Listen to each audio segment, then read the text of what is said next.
Cuando empiezas a vivir en el campo, día tras día, semana a semana, mes tras mes, conoces a nuevas personas y descubres una nueva cultura y una manera de relacionarse un poco diferente a la que se da en la ciudad. Déjame que hoy te hable un poco de todas esas novedades, de todas esas situaciones que vas a descubrir viviendo en el medio rural. Si te quedas un rato conmigo, te cuento. Pero antes, déjame decirte que si te resulta interesante este tema sobre dejar la ciudad e irse a vivir al campo, a la montaña o a un pueblo, te invito a suscribirte a mi canal, sea en YouTube, Facebook o Instagram, o bien en iVoox, Google Podcast, Spotify o iTunes si me escuchas en podcast. Y si entras en delaciudalcampo.com/guía, te podrás suscribir directamente a mi web, donde además te vas a llevar la guía de la ciudad al campo en 3 pasos. Una guía muy sencilla donde te explico paso a paso cómo planificar tu cambio de vida. Y si quieres compartir y descubrir otras experiencias, únete al grupo privado de Facebook Me Voy a Vivir al Campo Mastermind. Te dejo todos los enlaces en las notas del programa.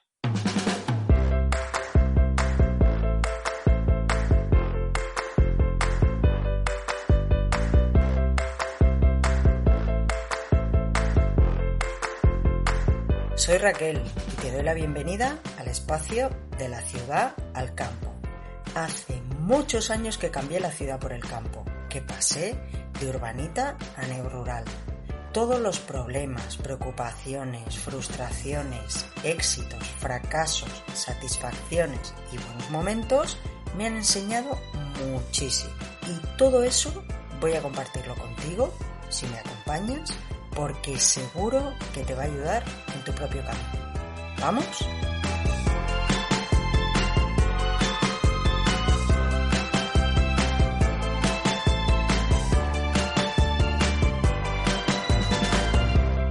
Siento haber tardado tanto en publicar un nuevo episodio de este tutorial. Cierto que nunca me comprometí a una periodicidad concreta, porque para eso soy bastante mala. Pero lo cierto es que he echado de menos sentarme un rato contigo para seguir compartiendo toda esta experiencia maravillosa de dejar la ciudad e irte a vivir al campo. Quiero daros las gracias de corazón a todas las personas que me escucháis, que os habéis suscrito a mi web, que me habéis enviado emails, que me habéis dado apoyo en redes sociales, que os habéis suscrito a mi canal de YouTube. Ya sois 1000 seguidores, algunos de los cuales me conocéis personalmente, y otros muchísimos habéis descubierto mi canal, os ha gustado lo que comparto y os habéis suscrito. Seas de donde seas, vengas de donde vengas, gracias de verdad por estar ahí. Porque cuando sabes que hay alguien al otro lado que te escucha, a quien llegan tus palabras, de verdad que te motiva para seguir compartiendo conocimiento y experiencia. Dicho esto, continuamos. Estamos en la tercera parte de este tutorial, la fase de integración en tu nueva vida en el campo. En el último episodio hablé sobre la adaptación al espacio, al lugar, sus características y las del entorno. Hoy te voy a explicar cómo son las relaciones vecinales y de convivencia en los pueblos y en el campo, y por qué son diferentes respecto a las ciudades. Mira, he pasado 17 años viviendo en un pueblo muy pequeño, de apenas 100 habitantes, y ahora llevo prácticamente 2 años viviendo en otro pueblo, un poco más grande, de unos 400 habitantes, en Francia. Y he descubierto que ciertos aspectos que yo daba como propios de un lugar concreto, de una cultura, de un país, resulta que también se dan en otros lugares. Es por ello que hablo de una cultura y una manera de relacionarse diferente a la ciudad, más allá de lenguas, de países, de nacionalidades. Porque a partir de mi propia experiencia y además comentándolo con otras personas, he sacado unas conclusiones, unos rasgos característicos de las relaciones sociales en el medio rural. que hoy voy a compartir contigo. Si ya has pasado vacaciones o algunas temporadas en pequeños pueblos del medio rural, es posible que todo esto que te voy a contar te sea familiar. Aún así, te pido que te quedes un rato y luego, si quieres, me dices en un comentario si estás de acuerdo con lo que explico. Una de las primeras cosas que percibes cuando vives en el campo o en un pequeño pueblo es que la gente te saluda. Te saluda por la calle, te saluda aunque estés en medio del campo. Y cuando ya te han visto varias veces en el lugar, van a intentar entablar una conversación contigo. Tú no lo sabes, pero todo el mundo en el pueblo ya sabe dónde vives y van a intentar averiguar más cosas sobre ti. Vas a escuchar frases como ¿y tú de quién eres? Es una frase que se hizo muy popular hace ya unos cuantos años en una canción. O ¿tú de qué casa eres? Esas frases las escucharás en pequeños pueblos porque en el medio rural, más que por nombres y apellidos, la gente se conoce por nombres o apodos de familias o nombres de las casas. Esto choca mucho con la mentalidad de la ciudad, porque allí muchas veces es que ni conoces a tus propios vecinos del edificio donde vives. Y por eso al principio de estar en el campo, pues hasta te mosquea y te molesta que te intenten interrogar, a veces tan descaradamente. Pero como te digo, después de observar ese comportamiento durante años, de sufrirlo en primera persona y de verlo hacia otras personas, he intentado sacar una conclusión positiva sobre ello. Puedes pensar que es puro chafarderío, y a veces lo es. La vida cotidiana es a veces tan plana que cuando aparece un nuevo personaje o hay algún acontecimiento que rompe la rutina, todo el mundo en el pueblo habla sobre ello. Pero más allá del chafarderío y del chismorreo, yo pienso que se trata de un mecanismo de protección. Me explico. Un pueblo pequeño es una comunidad donde todo el mundo se conoce y entre ellos han establecido unos lazos de confianza, de amistad o enemistad, un conocimiento unos de otros que les permite saber de qué pie cojea cada uno, pero que en conjunto forman una comunidad con un interés común por el lugar donde viven y un cierto apoyo mutuo entre ellos. Si alguien tiene un problema, si alguien está enfermo o ha tenido una desgracia, si nieva y hay que limpiar las calles, si un camino se ha cortado por lluvia o por árboles caídos, enseguida la red vecinal se pone en marcha para intentar solucionar el problema o para dar apoyo. Lo que en una ciudad sería apoyo estrictamente familiar o de amistad, o bien soporte de empresas o organismos públicos, en un pueblo es vecinal y comunal. Es como una gran familia. Pero claro, ese conocimiento sobre los demás conlleva control.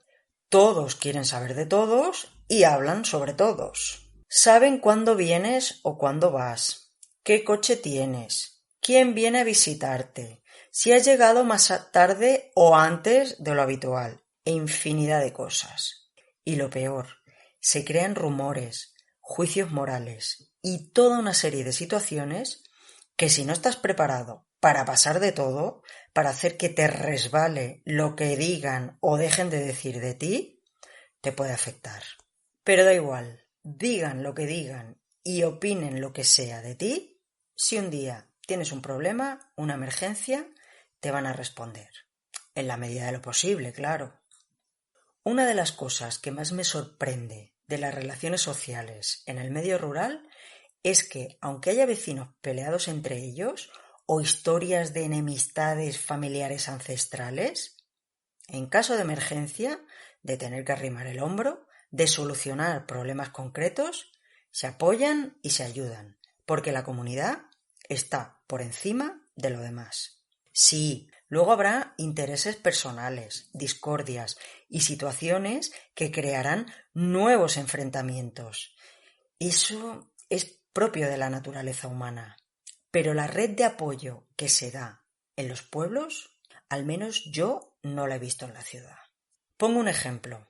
Al año de vivir en ese pueblo de apenas 100 habitantes, una tarde de otoño que llovía mucho, una chiquita se perdió.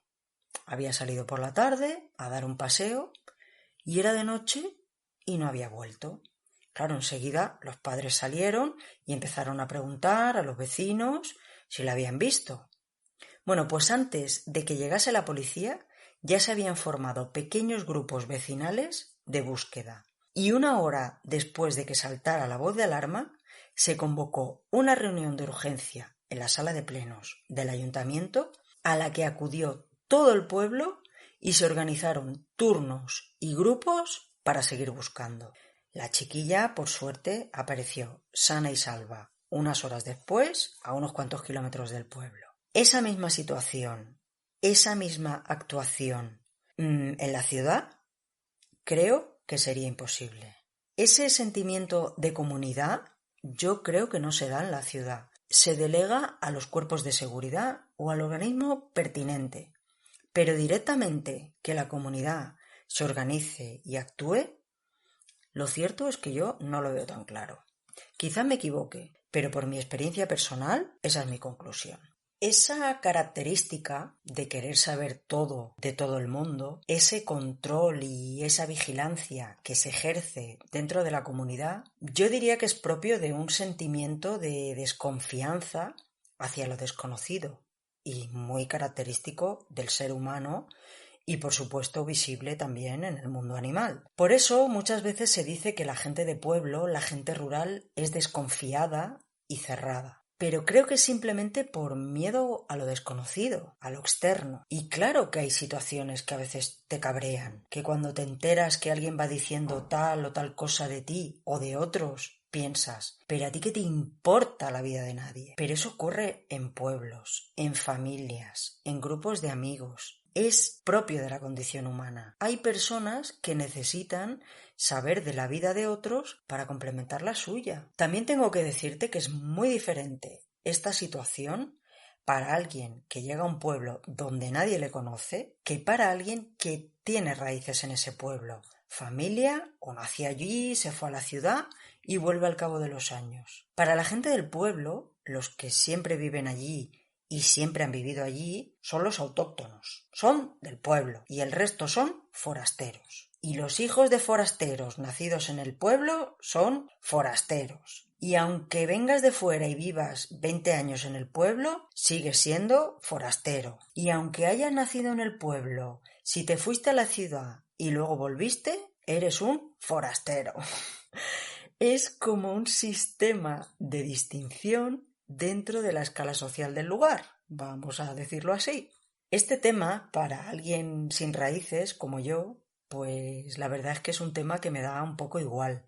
Nací en un lugar y he tenido la oportunidad de elegir dónde y cómo quiero vivir. No soy un árbol, no debo quedarme plantada en un lugar toda la vida. Así lo veo. Pero para las personas que se sienten parte de un lugar, aunque no hayan nacido allí, o que han nacido allí, pero por su origen los tratan de forasteros, o que nacieron allí, se fueron y volvieron y por ello los tachan de forasteros, pues lo cierto es que a veces es una fuente de conflictos, de malestar, de fastidio, porque parece que nunca les acaban de aceptar. De nuevo, es algo que no solamente ocurre en el medio rural, también se da en las ciudades, pero de otra manera. Digamos que los pueblos en las zonas rurales es mucho más personal, más cercano. Y todo este tema del control, del chafarderío, de las habladurías, de los juicios, de la moralidad, todo esto puede suponer un gran problema para aquellas personas que tienen un vínculo familiar o emocional con un pueblo, porque por un hecho que tú hagas o alguien de tu familia se juzga y se tacha a toda la familia por eso, y a veces para algunas personas es duro de soportar. Conozco muchas personas que se han ido del medio rural y que no volverán jamás. Unos días puntuales a visitar a la familia cercana y poco más. Cuando se han ido a vivir a otro lugar lejos, quizá a la ciudad, y han descubierto la gracia del anonimato,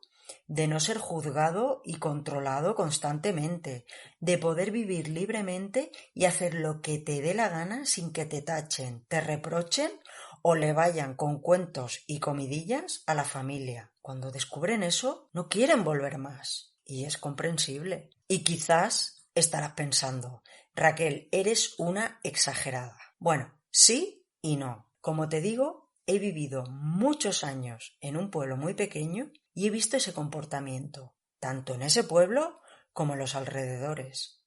Conocí ese comportamiento a una edad temprana, cuando iba con la familia de vacaciones a un pueblo de Extremadura. Y de nuevo he encontrado ese comportamiento en la Francia rural. Evidentemente todo depende del tamaño del pueblo, de la gente que lo habite, de la zona, de miles de factores. Pero generalizando, que ya sé que no siempre es bueno generalizar, pero bueno, en este caso generalizando, este tipo de comportamiento es habitual en el medio rural. No es que sea siempre así, pero es habitual. ¿Es único del medio rural? No, es propio del comportamiento humano. Pero de nuevo, en la ciudad o en pueblos grandes se diluye, se da en zonas concretas o entre segmentos concretos de la población. Aún así, con todo lo negativo que puede resultar ese control social, esa moralidad a veces aplastante y a veces hipócrita, que encuentras muy palpable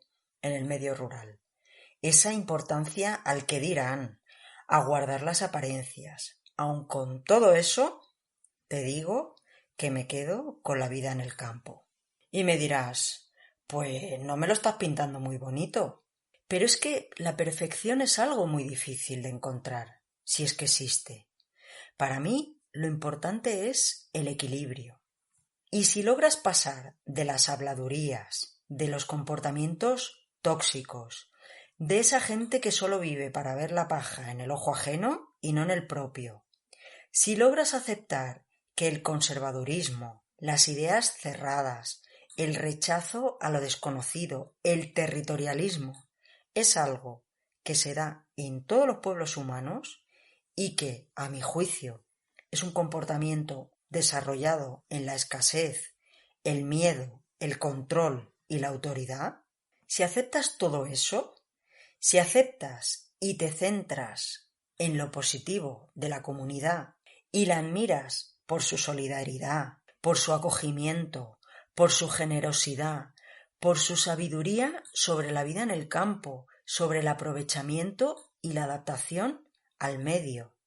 Si logras descubrir a esas personas y personajes que, aunque quizá no hayan viajado a más de 300 kilómetros a la redonda y no tengan estudios, te dan unas lecciones de vida que te dejan con la boca abierta, si eres capaz de despojarte de prejuicios y egos y estás dispuesto a aprender, a descubrir, a hablar de la vida con personas totalmente diferentes a ti, entonces descubrirás la maravilla de vivir en el campo.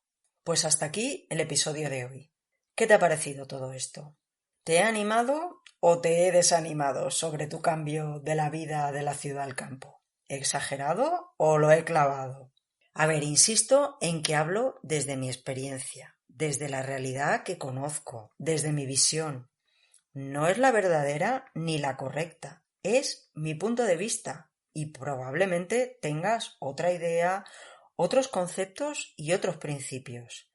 Pero te lo cuento para que tengas más ángulo de visión, para que conozcas otras miras y otras opiniones. Así es que si quieres, déjame tu opinión. Déjame tu comentario en la web o la red social o la plataforma de podcast que utilices. Yo intento contestarlos todos. En el próximo episodio te hablaré sobre más temas relacionados con las relaciones sociales y personales en el medio rural, porque todavía hay mucho que contar.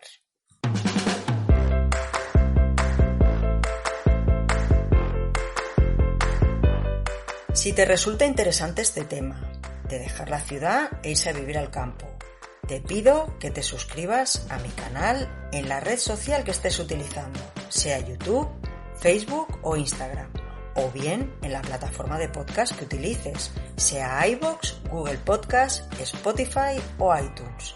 Y si entras en delaciudalcampo.com/guía, te podrás suscribir directamente a mi web, donde además te llevarás la guía de la ciudad al campo en 3 pasos. Una guía muy sencilla donde te explico paso a paso cómo planificar tu cambio de vida. Y si quieres compartir y descubrir otras experiencias, únete al grupo privado de Facebook Me Voy a Vivir al Campo Mastermind. Te dejo todos los enlaces en las notas del programa. Déjame tus comentarios por si quieres conocer algún tema concreto, igualmente en redes sociales, en plataformas de podcast o en la web. Los miro todos. Y también puedes contactar directamente conmigo para alguna consulta concreta o si prefieres un servicio de acompañamiento personalizado que también lo ofrezco, en este caso de pago, me puedes contactar en delaciudalcampo.com/contacto y te cuento cómo funciona. Venga, nos vemos en el próximo episodio. Hasta entonces, recuerda, disfruta de la vida. ¡Chao, chao!